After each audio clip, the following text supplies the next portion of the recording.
廣東話歇後語，大家認識幾多呢？阿崩叫狗點解呢？一個人都會叫咁多，越叫越走咯。阿崩叫狗點解越叫越走呢？因為阿崩講嘢漏風，將狗講成走，狗仔呢就以為叫佢走，所以咪越跑越遠咯。番薯跌落做係咩意思？番薯跌落做啊，咁啊唔知喎。唔記得咗，該會。番薯跌落做，梗係該煨啦。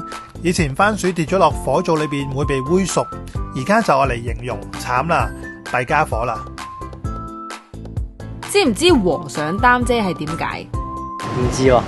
淒涼，無法無天咯。和尚光頭即係無法，遮住咗個天，即係無天，加起嚟就係無法無天啦。阿茂整餅係咩呢？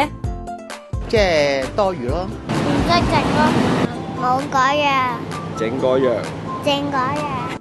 以前有個整餅師傅叫阿茂，見到個貨架冇嗰樣就狂做嗰一樣，完全冇理會客戶中唔中意。而家就專門指多此一舉，冇嗰樣整嗰樣啦。知唔知閻羅王嫁女係點解啊？哦，咁呢個好少聽到喎。一個人喺度嫁緊個女仔，嫌命長。閻羅王嫁女點解係揾鬼要呢？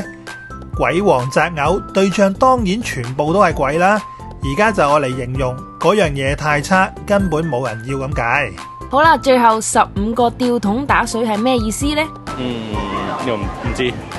多人唔識寫我唔識寫嘅，我七上八落。 15個吊桶打水，一定有7個喺上邊，8個喺下邊。而家就我嚟形容心神不定，七上八落。你又識唔識其他有趣嘅廣東話歇後語呢？留言分享下啦〜